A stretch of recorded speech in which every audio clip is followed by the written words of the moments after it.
Olá a todos, bem-vindos a mais um episódio do Geopolítica Próxima Jogada. Hoje o episódio está com cenário diferente. Eu estou falando de outro lugar, não estou no meu escritório, onde tem um mapa, mas mesmo assim vamos falar de um assunto muito interessante hoje.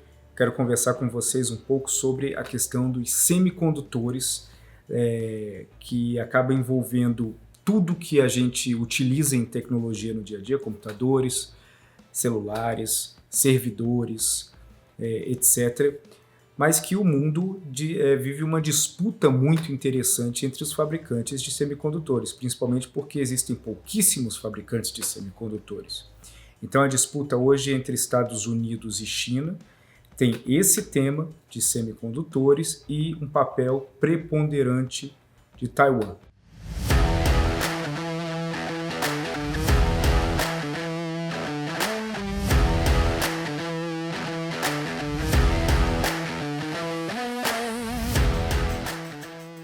Bom, seguinte, a TSMC é uma empresa taiwanesa que fabrica chips semicondutores. Esses chips eles são críticos para que se possa aplicar a tecnologia que faça um celular de alto nível funcionar, um computador, um servidor, etc. Hoje, a TSMC ela controla 55% de todo o mercado no mundo de chips. Mas ela, junto com a Samsung, são as únicas empresas que conseguem fabricar chips de 5 nanômetros, né? Ou seja, é um chip muito pequeno que concentra uma capacidade muito alta de informação e isso acaba fazendo com que eles sejam os fornecedores principais para as grandes empresas do mundo, Apple, Tesla, entre várias outras. Qual que é o problema aqui nessa relação, como eu falei anteriormente, entre Estados Unidos e China? Bom, a grande disputa entre Estados Unidos e China hoje na geopolítica e na política internacional e nas tensões, etc., e tudo, acaba envolvendo a questão de tecnologia.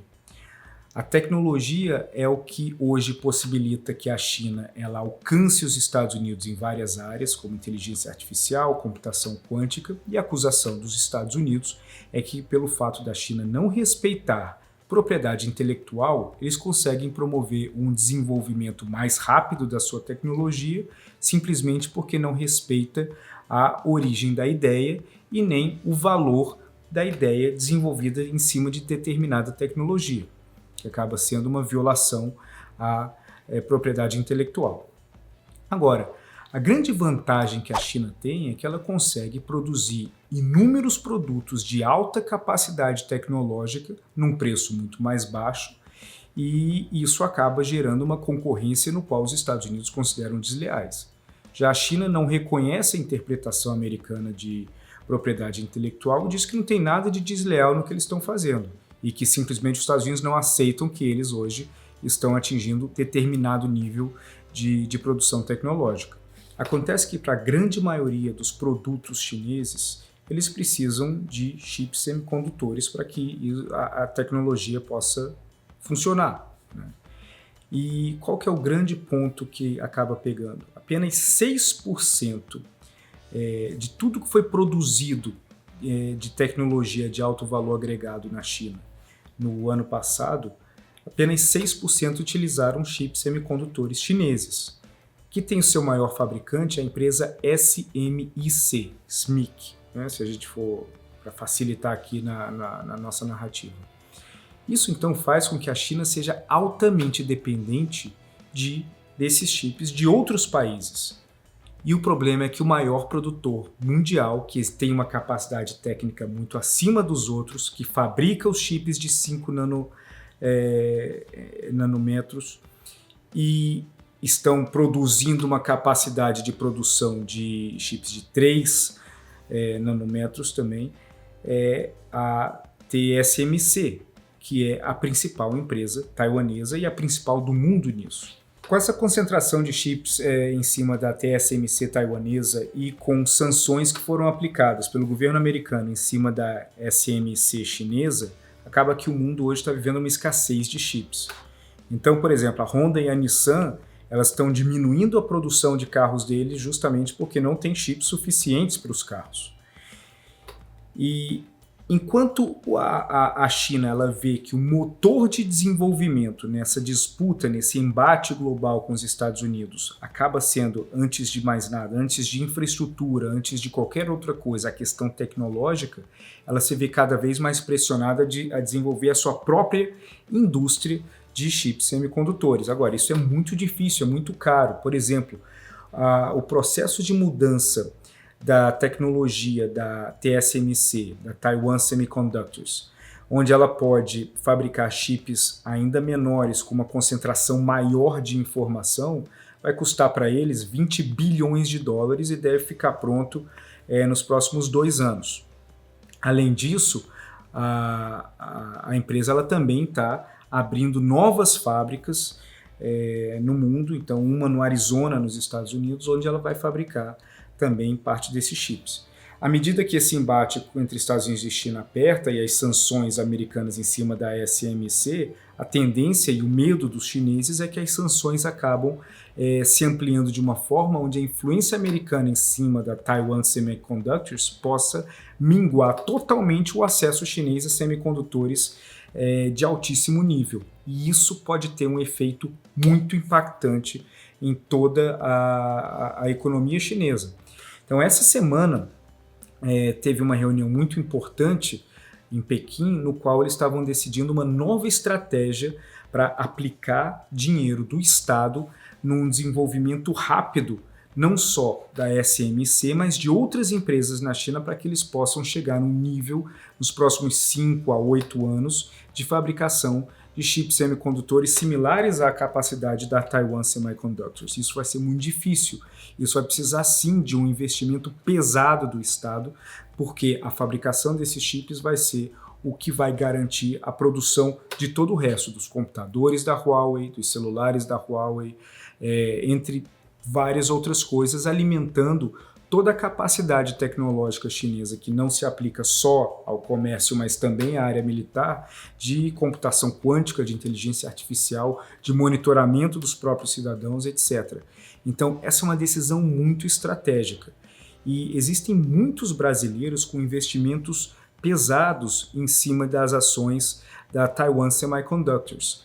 Então, existem 2 caminhos que podem ocorrer a partir daí. Primeiro, é a Taiwan Semiconductor se tornar soberana a partir do momento que ela conseguir executar dentro do prazo, antes de 2024, a melhoria na sua fábrica para ter os chips mais avançados do mundo e, ao mesmo tempo, solidificar, por meio da relação entre Taiwan e Estados Unidos, um acesso primordial às empresas americanas e diminuindo cada vez mais o acesso e o fornecimento para empresas chinesas, e aí depende da influência americana em cima disso. Então esse é um caminho que pode valorizar a Taiwan Semiconductors. Qual que é o segundo risco? O segundo caminho é que isso seja englobado na questão geopolítica, história, na questão do posicionamento chinês em relação a Taiwan, que é um posicionamento histórico, onde a China simplesmente não admite que Taiwan seja a província rebelde que ela é. Então o segundo caminho, um caminho de risco que pode acontecer em cima não só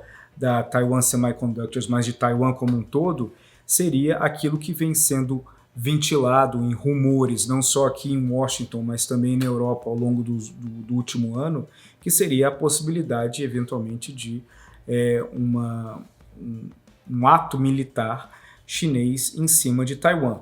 Pessoalmente, eu não vejo isso acontecendo a curto prazo. No entanto, isso é uma narrativa histórica da China de que, cedo ou tarde, de uma forma ou de outra, eles vão trazer Taiwan de volta para a China, como desde que aconteceu a Guerra Civil Chinesa, onde as tropas nacionalistas lideradas por Chiang Kai-shek acabaram indo para Taiwan após a vitória dos comunistas na China continental.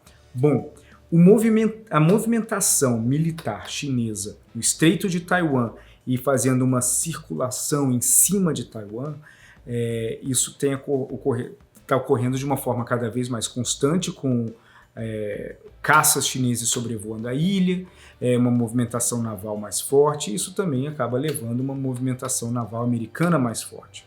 Então, não só para a questão da própria ilha e para a questão no Mar do Sul da China e de um eventual embate entre China e Estados Unidos, que seria a pior coisa que poderia acontecer, mas à medida que as tensões escalam em Taiwan, por conta da China, mais perguntas e dúvidas e temores acabam recaindo em cima da Taiwan Semiconductors, que por sua vez acabam afetando toda a capacidade de várias indústrias de prever a sua capacidade de produção.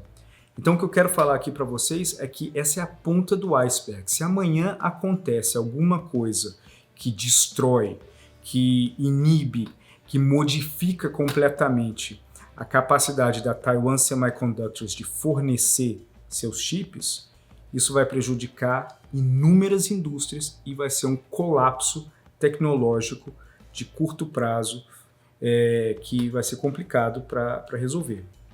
Então esse foi um apanhado geral para que vocês observem esse assunto, que é importante, que afeta a sua vida, afeta a vida de todo mundo. Então sempre que você pensar e olhar para uma televisão, para o seu celular, para o seu laptop, pense que o papel da Taiwan Semiconductors lá e a relação entre China, Taiwan e Estados Unidos também tem uma influência direta naquilo que você tem na sua casa e naquilo que você muitas vezes utiliza para trabalhar. Ficamos por aqui, muito obrigado a todos vocês. Não se esqueçam de se inscrever no canal, deixar seus comentários e até a próxima. Um abraço a todos.